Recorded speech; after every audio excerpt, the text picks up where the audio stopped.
Hi everyone, this is game 1 of Mikmer against Sstj. Mikmer is going to be leading Zapdos, Sstj is going to be leading Vaporeon. Now, Zapdos' lead could mean a lot of things. It could be an offensive team that capitalizes on the early game momentum given by Zapdos' Baton Pass and its ability to Thunder Wave other offensive Pokemon.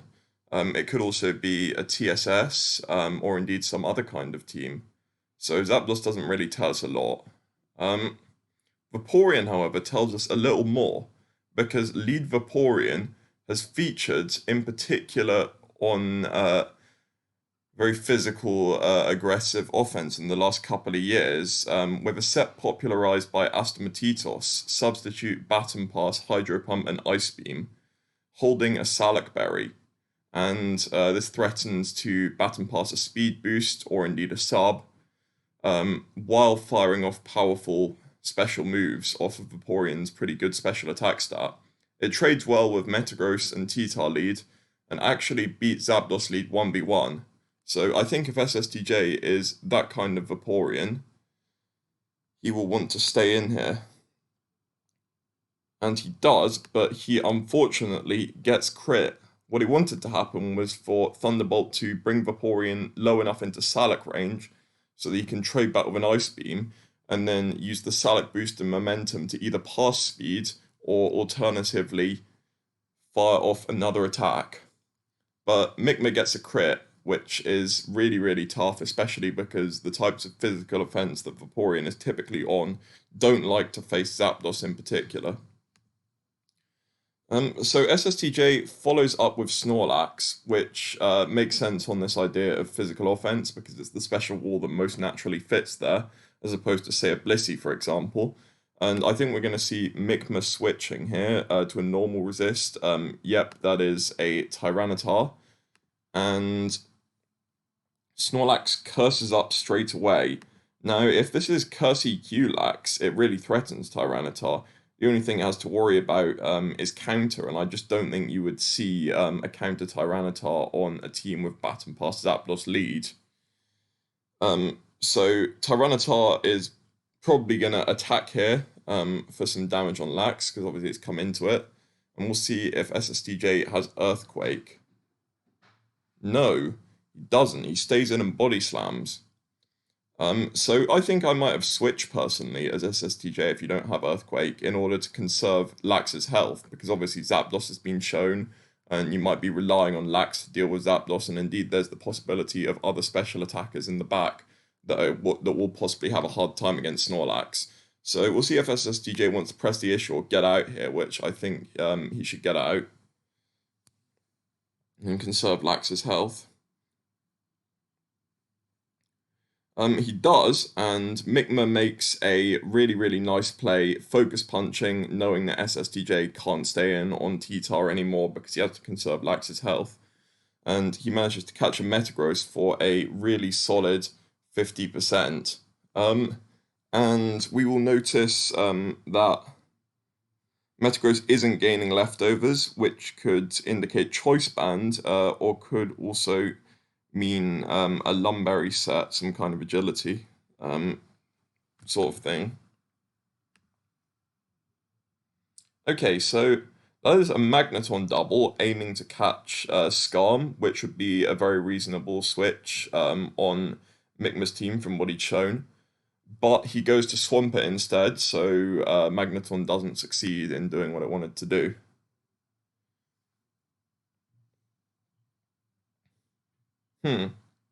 So I think this is a big mistake from Sstj, the Thunderbolt here. I understand the idea of Thunderbolt to play around Swampert switching to scout for HP Grass, but it could also just protect to scout for HP Grass. And I also think that many of the pivots that might come into Magneton wouldn't actually be particularly scared of Thunderbolt. For example, if Mikmer had a Blissey and pivoted to it to scout, he just wouldn't care at all about taking a Thunderbolt. So I think if you have HP Grass there, you press it, and if not, you switch.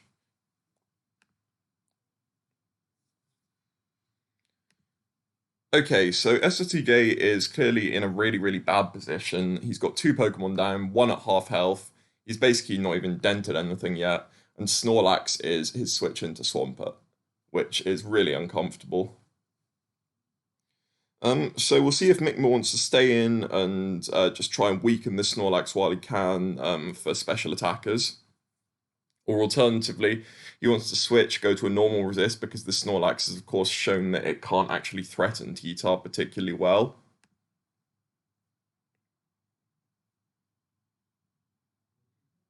So Mikmer opts for a Focus Punch, predicting Curse, and he's going to get Body Slam. So Focus Punch shows offensive Swampert. It's still got some HP because it's taking only 32 from what is presumably quite an attack-invested Snorlax Body Slam. So we'll see if Mikmer just starts Earthquaking now, or he should probably just go to T-Tar because the Lax can't threaten T-Tar. But no, Earthquake and an Explosion trade. Now, this is an interesting trade. There's two ways to look at it. One is that Swampert. One is that Snorlax going down is just is fantastic for Mikmer because he's got Zapdos or something else in the back that can capitalize on Snorlax being down. But the other way to look at it is that Sstj has shown very much physical offense that had a hard time dealing with Swampert in that Snorlax was the switch. And maybe Swampert going down is not too good because Swampert might be required to deal with other potential physical attackers on Sstj's team. Like, for example, Tyranitar or Salamence. So there is a double down here. And Sstj makes a fantastic play going to T-Tar here. Because, of course, Zapdos is a very intuitive thing to go to for Mikmer because it's fast, it can bat and pass, it's a natural lead in these double down situations. It matches up well against the Metagross that have been shown. So Sstj knows that and goes to his Pokemon that is matched up well against Tyranitar. Now, I think this Tyranitar is very possibly a Dragon Dance set because we haven't seen a proper win condition as such from Sstj's team. And if it is Dragon Dance, I think Sstj is definitely going to press it here because he's very much behind and he needs to go for the jugular. And Zapdos is probably one of the better set of opportunities that Tyranitar is going to get. Okay, so Mikmer stays in and T-Bolts, indicating he's not very comfortable switching into the Tyranitar, of course, because Swampert is dead at this point. And that T-Bolt is only doing 37, so Tyranitar is going to get that DD up, and he's going to be able to get a second DD up next turn if he wants to as well.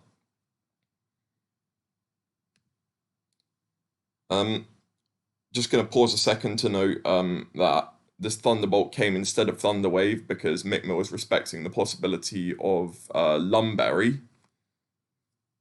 And indeed, it looks like it is Lumberry because Tyranitar is not gaining leftovers. So Tyranitar gets the second DD, and Zapdos trades in with Thunderbolt. Now, of course, Tyranitar's low, so at this point it has to attack something. And we'll see if Mikmer wants to sack something and keep his Zapdos around for later.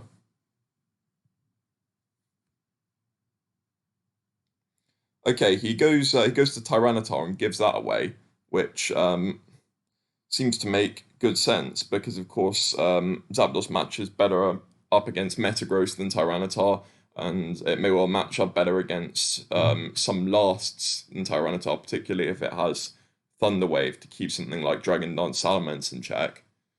The fact that Zapdos switches out also means that Mikmer actually hasn't just lost to T-Tar. Mikmer can deal with it. Because if Mikmer had just lost, he would leave Zapdos in and immediately start playing for the Rock Slide miss as a possibility. But instead, he is giving away Tyranitar and is presumably going to follow up with something that can kill Tyranitar in return, survive a +2 Rock Slide. Or at least something here, a Snorlax, that can survive a +2 Rock Slide and kill back if it doesn't get flinched. So if Sstj flinches here, Mikmer is actually in a lot of trouble. Can Snorlax avoid the flinch? Yes, it can. And it booms, gets this really, really threatening Dragon Dance T-Tar out of the way. Okay, so another lax boom, another double down. And this is interesting here. If I'm Mikmer, I go to Zapdos. The reason being, it matches up well against Metagross. I think it probably has Thunder Wave, which will do well against other lasts. Like, for example, the Salamence I mentioned. Could be a little bit awkward if it's, say, for example, Aerodactyl last, but I don't think a Choice Bander would make sense as the last here, given the Vaporeon baton passing subs. One thing we can assume about this last, though, is that it is something that can deal with Dugtrio by being ground immune and able to exploit the Earthquake lock turn, because of course we've seen these three Dugtrio weak Pokemon, Metagross, Tyranitar, Magneton, so something like DD Ments intuitively makes a lot of sense, because it really appreciates that Dugtrio Earthquake turn in order to set up a Dragon Dance. So we'll see, yep, that last is a Ninjask, which aligns with the idea of something that really can exploit Earthquake lock Dugtrio, because of course it can set up substitutes, baton pass, sword stances, and Dugtrio is the perfect candidate to let Ninjask in. I think Mikmer makes a mistake here, though, going to Dugtrio on the double down. I understand this is trying to catch Metagross, but it's sort of like still the same eventual sequence of Dugtrio having to Earthquake Metagross and then letting whatever this last is in. I mean, of course, Mikmer's Dugtrio play may be shaped by whatever his last is, being able to deal with Salamence quite comfortably. So I don't think Zapdos is going to have Roar, because Roar and Baton Pass tend to be sort of like covering the same slot. So Dugtrio may have to lock in here to Aerial Ace, or alternatively, you can just go to Zapdos here straight away.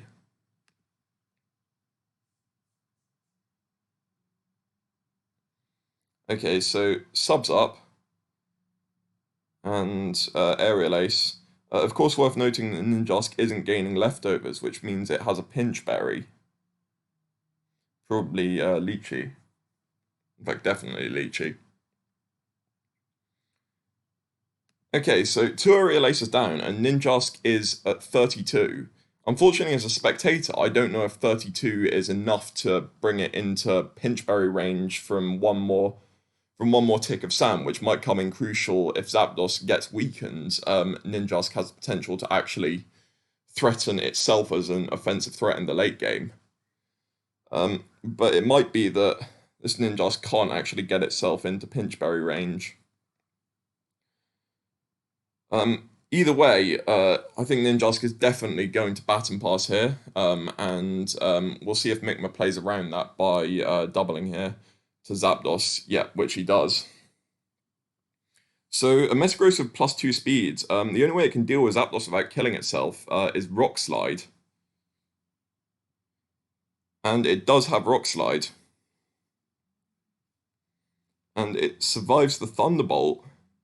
So all of a sudden, Metagross is looking threatening again. Sstj has continually looked very behind and then suddenly manages to get himself back in. We haven't really touched on Mikmer's possible lasts yet. There's quite a few things that might make sense to me here. Jirachi, Celebi, maybe Starmie. I think it's probably going to be some kind of special attacker that can exploit Dugtrio trapping special walls. That's my guess at least.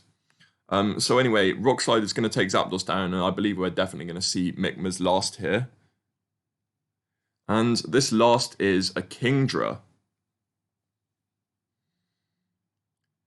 So Sstj is going to have to go for a flinch with this first Rock Slide. And it gets a little bit complicated here for both players, I think. So Sstj is going to go for this first flinch. Can he get it? Yes, he does. So this turn 20 is actually a really, really important turn. So for starters, we're going to assume that Kingdra with Rain Dance And a swift swim boost, as I would guess it is going to be faster than the Metagross at +2.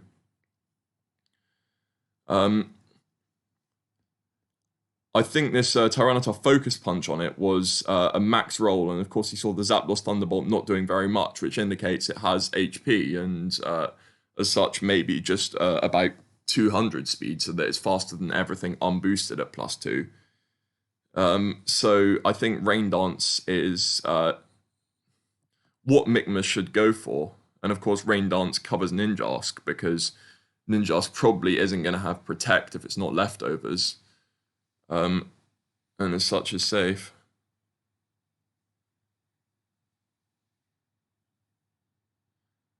Okay, so that is another Rock Slide, but Mikmer surfs instead. Now, Surf makes things interesting because, of course, killing this Metagross in sand means that Ninjask is now going to be able to come in this sand, and it's going to give it a tick down to possibly 25, where the Lychee Berry is going to activate, and we may see a Ninjask reverse sweep.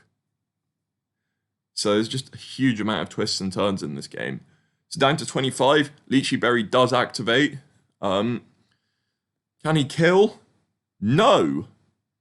That does nothing. That does nothing at all. So that was not only a Ninjask with no attack whatsoever, but a Ninjask with a minimum roll on the Kingdra. That is nothing at all. And of course, you have to go back a couple of turns here, and this Rock Slide here, what if it was an Earthquake? Because of course Earthquake would do more, and indeed bring Kingdra into the range of Ninjask. And the answer to that, why Sstj Rock Slided, I think Rock Slide is the right play, is to play around Rain Dance, of course. As I've said before, I'm assuming that Kingdra is going to be faster at +2 than Metagross. So the other thing Sstj knows is that his Ninjask is, of course, not at all attack invested. And even with this Lychee boost, after it kills Kingdra, it still needs a high roll to kill Dugtrio. So what Sstj was playing for was a double flinch into a relatively high roll Earthquake and just a Metagross clean sweep. I think Mikmer might have made a mistake, though, not pressing Rain Dance on this turn, because the only losing scenario for Rain Dance here is if Metagross is faster and presses Earthquake. And I think it's dubious that Metagross is faster. It did take 50 from the Focus Punch from T-Tar, which indicates not very bulky, but I think that was literally a max roll.